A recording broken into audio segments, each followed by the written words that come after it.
Assalamualaikum warahmatullahi wabarakatuh. Halo Sobat Unisba, kembali lagi bersama kami di podcast Unisba episode 41. Dengan saya Adinda Aulia Harisma, hari ini akan menyajikan cerita-cerita menarik, informatif dan juga menginspirasi di mana lagi kalau bukan di podcast Unisba. Oke Sobat Unisba, gimana kabarnya? Semoga selalu sehat dan baik-baik aja ya.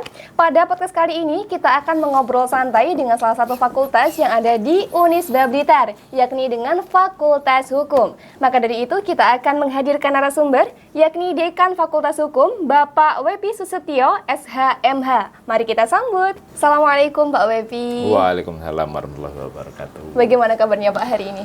Alhamdulillah, baik, sehat. Kalau boleh tahu Bapak sudah berapa lama berada di Unisba, Pak Wepi? Saya sejak tahun 2009. 2009? Menjadi dosen ya berarti? Dosen tidak tetap. Dapat SK dosen tetap di tahun 2012. 2012. Ya. Lalu kan saatnya sudah menjadi dekan hukum ya Pak. Itu berarti dari tahun berapa? Kalau dekan fakultas hukumnya dari tahun 2018. 2018 berarti alhamdulillah sudah hampir 7 tahun. OTW 8 tahun ini ya. Iya, alhamdulillah ini masih dipercaya untuk menahkodai fakultas hukum. Iya, menahkodai fakultas hukum ya Pak. Iya. Berarti Bapak kan sekarang sedang menempuh pendidikan S3? Iya, betul. Jurusannya hukum juga Pak?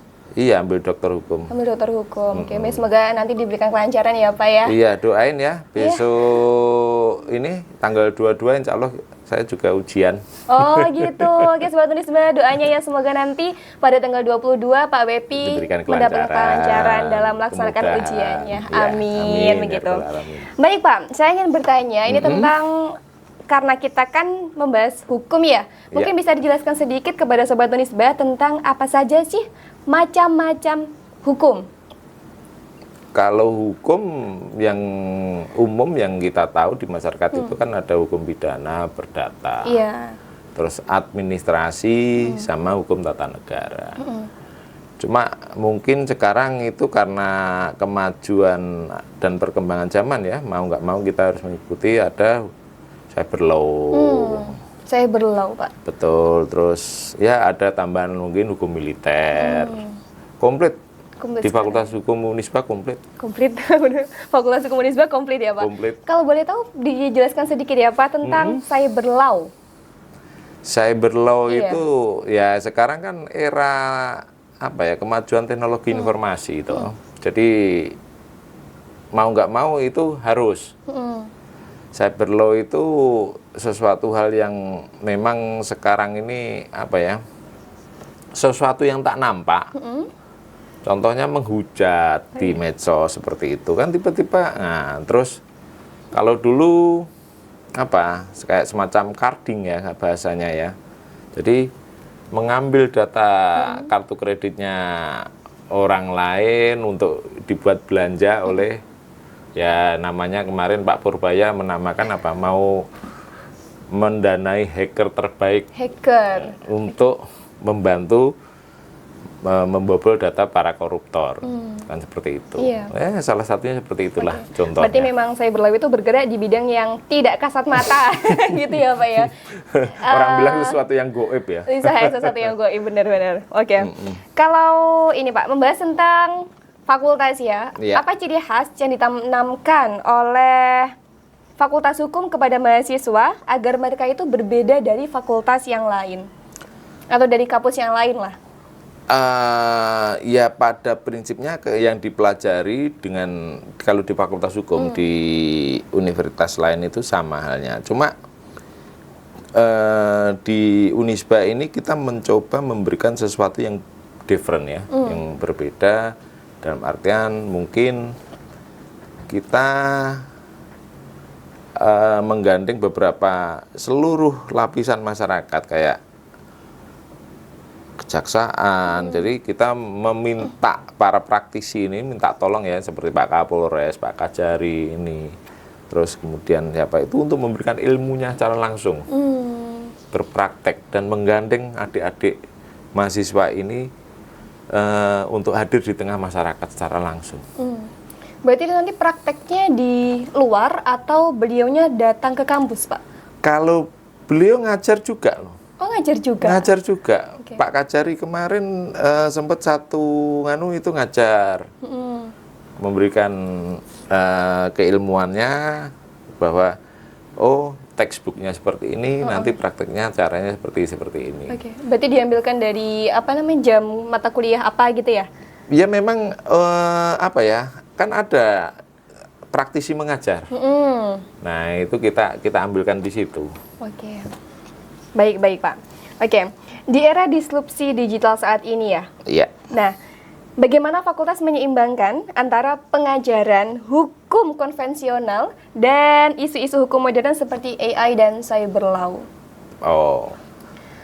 Jadi AI. Nah, makanya kan mahasiswa saat ini dan itu kita masukkan dalam kurikulum ya, bahwasanya kita ada hukum teknologi informasi dan komputer. Oke.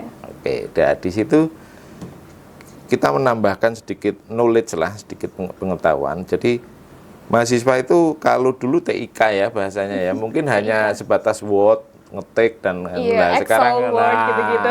kalau sekarang harus familiar. Jadi mana yang AI, mana yang Jadi ciri khasnya simple kok. Kalau yang menggunakan AI itu berarti dia tentunya ya dengan apa yang dihasilkan oleh mesin itu pastinya ada nggak bisa sempurna apa yang dihasilkan oleh manusia. Jadi tetap ada ciri khasnya. Nah, kalau mau tahu ya masuk fakultas hukum, nanti saya kasih tahu. Kayaknya kita memang perlu tahu ya. Kapan-kapan mainlah Pak ya ke fakultas hukum gitu. Iya, monggo boleh. Oke. Kalau ini Pak, kan sekarang itu hukum kan terus berkembang ya. Tadi ada konvensional dan Modern. Iya, modern. Itu berarti pengajarannya pun juga harus terus menyeimbangkan dengan perkembangan zaman ya? Iya. Jadi capaian pembelajaran ya mata kuliah CPMK itu juga sekarang harus kita rubah sesuai dari peraturan kementerian Kemendikti itu, Kemendikti Saintek ya sekarang ya. Iya. Mau nggak mau kurikulum saat ini yang dulu Merdeka sekarang OB ya. Jadi kita harus ya kalau tidak sinergi dengan perkembangan dan perubahan zaman, bakalan tertinggal dan tergilas pastinya seperti itulah, simpelnya. Iya. Jadi ya mau nggak mau, ini harus kita ikuti nih, harus kita kuasai nih, minimal tahu. Tapi Itu untuk prinsipnya. Materi-materi yang konvensional seperti pasal-pasal, maksudnya yang tidak berkaitan dengan contohnya KUHP aja sudah ada pembaruan. Iya. Sekarang KUHP yang mulai berlaku tanggal 2 kemarin dan itu masih menjadi sedikit perdebatan di tengah masyarakat, tapi kita menyikapinya tetap menyambutnya tetap sebagai sesuatu hal yang baik, mungkin untuk karena eranya sekarang ini. Tapi namanya pendapat juga boleh mawon. Monggo mawon siapa yang baru pendapat ini. Oh ini nanti menguntungkan pihak kepolisian. Oh ini menguntungkan penyidik lah seperti itu. Makanya kalau pengen lebih tahu, lebih mendalami, masuk Fakultas Hukum Unisba. Banyak yang takut nggak Pak kalau sudah terjun gitu? Kalau takut enggak ya. Justru alhamdulillah mahasiswa ini ya salah satu contohnya. Tak usah sebut nama, mahasiswa kita itu banyak yang mempunyai katakanlah rumah sakit, terus banyak pelaku-pelaku usaha. Saya tanyai, kenapa ini Pak? Saya itu biar nggak dihapusi polisi Pak. Ada yang bilang seperti itu. Saya itu biar tidak dihapusi oleh aparat atasan lah. Pengacara Pak. Saya itu biar tidak diintimidasi oleh LSM, Mbak. Jadi saya harus mempelajari apa itu hukum. Seperti itu. Jadi dokter, perawat, bidan bahkan ya sudah punya rumah sakit di seperti itu, akhirnya ya jadi ya Allah Pak, terima kasih, saya belajar selama ini kurang lebih 4 tahun ini saya jadi melek. Oke. Saya jadi tahu. Itu. Oke, berarti memang prospek kerjanya tidak melulu kalau fakultas hukum ya jadi advokat gitu kan tidak. Tidak. Fakultas hukum itu justru pertanian membutuhkan Hukum, mempelajari ekonomi. hukum. Biar ini paling luas biar hukum melek ya, Pak, berarti iya. ya.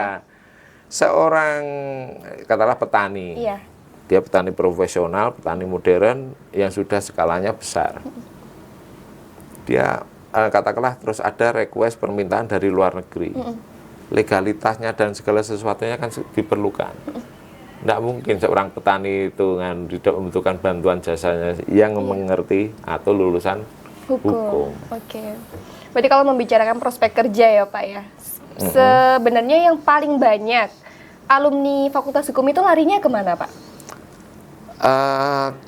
Kalau larinya ya yang saya tahu ya, sepanjang yang saya tahu ini ada yang menjadi kerja di kejaksaan, ada yang menjadi advokat atau pengacara, kemudian ada yang di PT KAI sebagai staf legalnya, kemudian di KPU, Bawaslu, ya nggak paling banyak menurut saya, tapi masih pengacara. Tapi yang lari ke institusi lain juga lumayan. Jadi alhamdulillah. Tapi sesuai slogan universitas kita memang entrepreneurial ya. Jadi kampus wirausaha. Kampus wirausaha. Jadi memang pada prinsipnya advokat ini kan seorang entrepreneur sejati. Iya. Nah, jadi kalau menjadi seorang advokat atau pengacara itu kan dia artinya bisa mendirikan law firm lah minimal. Law firm. Perusahaan hukum. Oh, perusahaan law firm. Oke. Perusahaan hukum. Iya, Pak. Jadi memang tujuannya ya wirausaha tadi ya tetap. Iya, ya memang sesuai itu kan capaian dari mendukung cita-citanya pemerintah kan. Kita harus bisa menciptakan lapangan pekerjaan. Iya. Jangan mencari lapangan kerja, tapi ciptakan lapangan kerja. Baik Pak. Berarti memang tidak melulu kalau alumni Fakultas Hukum itu larinya ke sini enggak. Tapi memang perlu mempelajari hukum tadi ya Pak, untuk mengetahui dan melindungi diri sepertinya. Betul, ya minimal tahu lah. Karena banyak juga yang menjadi agen properti. Iya. Nah, agen properti itu kelihatannya sepele ya, enggak punya status ya. Makelar lah bahasanya ya. Atau marketing. Tapi kalau nganunya kan bisa CV, bisa PT badan hukumnya. Terus karena di era teknologi informasi ini salah satunya mbaknya mau cari rumah. Itu kalau dulu konvensional ya, ini kembali lagi tadi pertanyaan konvensional. Itu kita kan harus telutusan ya, naik motor lah atau kemana, sana sini mencari. Sekarang serahkan aja kepada agen properti, sudah tahu beres. Saya pengennya kriterianya seperti ini di tengah kota, harganya sekian, selesai. Langsung ketemu. Iya. Sama halnya sekarang mungkin jenengan juga ya, mau makan aja apa perlu harus ke warung? Pesen sih, Pak. Kalau males ya. Kalau males nggak dipesen lah, ada aplikasi. Karena ya itu, makanya kan tetap saya berpesan kepada tidak hanya mahasiswa Fakultas Hukum dan tidak hanya kepada mahasiswa Unisba, tapi kepada seluruh masyarakat. Tetap mungkin ya, kalau dulu kita banyak bergerak, minimal olahraga. Nah sekarang kita ini kan mager, males gerak. Mbaknya menyebut mager, males gerak. Iya, emang. Sambil tiduran, jepret, pengen apa. sebenarnya. Nah, tapi minimal bergerak lah. Karena kalau dulu mungkin ya, orang tua kita usianya bisa sampai 80, 85, rata-rata sekarang ada yang 45, 50, naudzubillah min dzalik. Naudzubillah. Mungkin karena Iya. karena mungkin ya salah satunya faktor kesehatan itu Iya. tadi Baik, Pak. dan tidak banyak bergerak itu tadi. Baik, Pak. Oke. Nah, ini kan banyak sekali mahasiswa yang sepertinya lumayan khawatir ya dengan automasi yang terjadi di lingkungan hukum. Nah, menurut Bapak, apakah profesi hukum ini akan tetap dibutuhkan atau ada pergeseran yang harus diantisipasi, Pak, dengan adanya automasi tadi? Kalau mengantisipasi itu wajib. Apa ya? Tidak hanya di hukum ya, di seluruh segmen saya kira namanya antisipasi itu wajib dilakukan. Tapi tidak perlu khawatir dengan automatisasi ini, karena kita sudah masuk di dalamnya, ya kan? Ya, seperti yang saya sampaikan tadi tuh, semuanya serba otomatis. Oke. Masuk kemana mungkin ya sistem, kalau dulu absensi masih manual, lah sekarang sudah pakai ini nomor ini terdata sebagai si A pegawai sini, selama dia punya pakai data dan kontak internet, begitu masuk dia sudah dianggap absen kan, seperti itu. Terus kemudian masuk ke mall-mall sekarang tinggal Scan kris. wes paling gampang sekarang, kemana-mana pergi kita nggak bawa uang cash, nggak khawatir. Iya. Kalau dulu Harus. nggak duit duit aku, waduh kingku piye nek maem. Sekarang Oke. makanya kan itu kan termasuk sesuatu yang otomatis ya. Oke. Berarti tidak perlu khawatir ya, Pak? Nggak perlu. Nggak perlu. Nggak Tapi perlu. tetap harus mengantisipasi. Nah, Oke, baik. Oke. Nah, bagaimana Pak? Ini lanjut ya Pak ya. Bagaimana kurikulum kita saat ini? Kurikulum kita saat ini agar mahasiswa ini tidak hanya jago berteori, tapi juga memiliki global mindset untuk bekerja di level internasional, Pak. nah itu salah satunya. Mungkin di Fakultas Hukum Unisba ini belum sepenuhnya, tapi sudah mempersiapkan bahwasanya di sela-sela perkuliahan, di sela-sela seminar umum, seminar nasional, itu pasti seringkali kita sampaikan kepada adik-adik mahasiswa bahwasanya kita harus mempunyai minimal pandangan ke depan, arah atau global mindset ini. Apa yang terjadi di luar negeri sana itu harus bisa kita antisipasi di dalam negeri. Minimal itu tadi, kita harus ya yang awalnya mager harus bergerak, berkeringat. Yang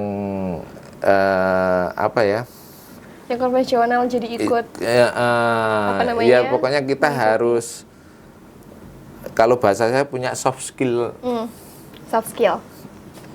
Soft skill yang ekstra, yang harus kita asah terus dan harus kita latih. Mungkin itu ya yang bisa saya sampaikan, karena ya tentunya masing-masing mahasiswa mempunyai sifat dan watak yang berbeda, cara menyikapinya juga tentunya biasanya bermacam-macam. Oke, Pak Baby kan tadi menyampaikan memerlukan soft skill ya Pak. Kalau membicarakan soft skill, apa soft skill yang harus dimiliki oleh mahasiswa Fakultas Hukum, yang wajib dimiliki oleh mahasiswa Fakultas Hukum, Pak? Minimal inisiasi. Inisiasi. Iya. Inisiatif. Betul. Bisa dijelaskan Pak? Dalam hal apa? Ya minimal dia mempunyai inisiasi. Karena ini eranya Gen Z ya. Gen Z. Gen Z itu kalau saya melihat segala sesuatunya ya karena ya mungkin memasuki zaman teknologi informasi yang seperti ini, sehingga segala sesuatunya taunya instan lah kalau bahasa saya itu. Betul nggak? Betul. Makanya taunya instan. Nggak paham apa itu proses. Tapi kita di awal dulu masih ada proses kok Pak, masih zaman kecil. Mungkin sekarang ya, akhir-akhir ini karena setelah Iya, COVID itu kan betul. Perkembangan teknologi sangatlah pesat Pak. Sangat pesat Mungkin sekali. setelah itu ya, baru kita betul. mengenal teknologi yang sangat canggih begitu. Betul. Nah, apa kita bisa mengira dulu dengan apa ini kita namakan smartphone ya? Kalau dulu handphone, karena di tangan. Kalau ini smart. Pinter namanya. Smart itu kan pinter. Iya. Ya, telepon pintar. Karena apa? Yang kita tidak tahu, kita bisa tanya di sini. Dengan catatan selama connect dengan data. Betul. Kalau mungkin ya, kalau sekarang ini apa? Internet ya. Internet. Oke. Berarti memang harus inisiatif. Anak Fakultas Hukum ya Pak terutama ya harus Iya. mempunyai inisiatif yang sangat tinggi dan kepekaan sebenarnya. Kalau kreatif udah pasti. Harus kreatif. Itu untuk semuanya kalau kreatif ya. Betul. Oke, baik Pak. Kalau ini Pak, Fakultas Hukum itu saya pernah mendengar ya, Fakultas Hukum itu tidak bisa berdiri seperti Menara Gading. Yang tidak bisa berdiri sendiri, gitu kan. Nah, sejauh mana artinya harus ini menggandeng institusi lain atau instansi lain untuk mencapai tujuan, begitu Pak. Menara Gading. Nah, sejauh mana kerjasama Fakultas Hukum dengan industri atau lembaga lain Pak di Unisba ini? Kalau Fakultas Hukum kita kerjasamanya dengan industri ya. Iya. Industri yang setahu saya ya perusahaan hukum itu dengan salah satunya Pradi ya, Depen Pradi, terus bahkan banyak juga yang dari, saya kurang setuju kalau apa ya dengan statement tidak bisa berdiri sendiri, karena dalam pemahaman saya yaitu tadi seorang entrepreneur di bidang hukum atau advokat ini kan seorang entrepreneur toh, karena dia jualannya jasa ya. Jasa pelayanan, bantuan hukum. Kalau itu kan yang menentukan mereka mendapatkan banyak klien atau tidak itu kan dari pelayanannya. Betul. Artinya Service. mungkin servisnya dia kan tidak membutuhkan. Kalau kerjasama dengan institusi lain itu pastilah. Iya. Ekonomi, pertanian itu kan pasti. Jadi ada benarnya tidak bisa berdiri sendiri, tapi saya kurang setuju kalau tidak bisa. Oke, baik. Baik Pak. Oke, berarti memang tetap membutuhkan yang lain, tapi bukan berarti tidak bisa berdiri sendiri begitu ya. Itu kalau pendapat saya loh ya. Terima kasih Pak koreksinya ya. Karena ini kan Pak Bepi sebagai magister hukum ya, maksudnya lebih tahu daripada ya. Jadi status pendidikan terakhir belum tentu bisa menentukan seseorang itu mampu menganalisa sebuah enggak juga, karena mungkin saya sering di lapangan ya. Emang lebih paham aksi realnya daripada ini ya Pak. Yang di dalam. Makanya kan saya jarang nongol di kampus. Oh iya betul, sangat jarang nongol, susah sekali nih ketemu Pak Bepi teman-teman ya. Tapi saya aktif di luar ya, sebagai seorang entrepreneur juga dan sebagai seorang dekan. Jadi saya mesti minimal kalau di luaran sana saya bertindak dan bekerja itu ya atas nama institusi. Gimana supaya Fakultas Hukum Unisba ini semakin bisa dikenal, dicintai oleh masyarakat Blitar khususnya. Baik Pak, luar biasa sih kita berproses di luar ya. Iya, Aksi ya. di luar untuk. Karena kalau enggak gitu, apakah Unisba bisa dikenal di sana? Enggak. Karena mungkin kalau dalam bahasa marketing ya, itu sebagai salah satu memperkenalkan diri ke masyarakat itu kan bagian dari marketing. Akhirnya kan kita alhamdulillah trust masyarakat Kota Blitar khususnya, terus Jawa Timur pada umumnya, karena mahasiswa kita nggak melulu dari Blitar loh Mbak. Iya, banyak ya Pak dari luar Blitar ya? Kebanyakan dari Sumatera, dari Kalimantan ada. Luar biasa, sampai ke Blitar ya Pak? Iya, ya karena mungkin ya ini era zaman presiden atau era saya kecil itu kan ada program dari pemerintah namanya transmigrasi. Nah itu mungkin ini sudah cucu atau cicitnya, karena mungkin neneknya masih, akhirnya cucunya. Nah kalau orang tuanya sudah sebagai warga transmigran dulunya gitu loh. Nah itu kebanyakan. Baik Pak Wepi, yang sepertinya sudah lumayan banyak yang dijelaskan ya tadi ya, kayak apa namanya, bagaimana ciri khas yang ditanamkan kepada mahasiswa biar apa namanya menjadi ikon tersendiri lah untuk mahasiswa Fakultas Hukum. Lalu juga ada apa namanya, ternyata mahasiswa juga tidak perlu khawatir dengan adanya automasi di bidang hukum. Lalu mungkin bisa disampaikan Pak, sebelum kita quotes ya, disampaikan mungkin bagaimana peran alumni untuk visi dalam mencapai visi Fakultas Hukum ke depannya Pak. Oke, alumni Fakultas Hukum untuk saat ini, alhamdulillah kita sebagai salah satu pionir ya di universitas ini, sehingga menggerakkan fakultas-fakultas lain untuk membentuk ikatan alumni. Kita dari awal memang sudah komunikasi dengan para alumni, karena kita tidak tahu informasi atau perkembangan di luar sana kalau tidak ada informasi yang disampaikan dari alumni.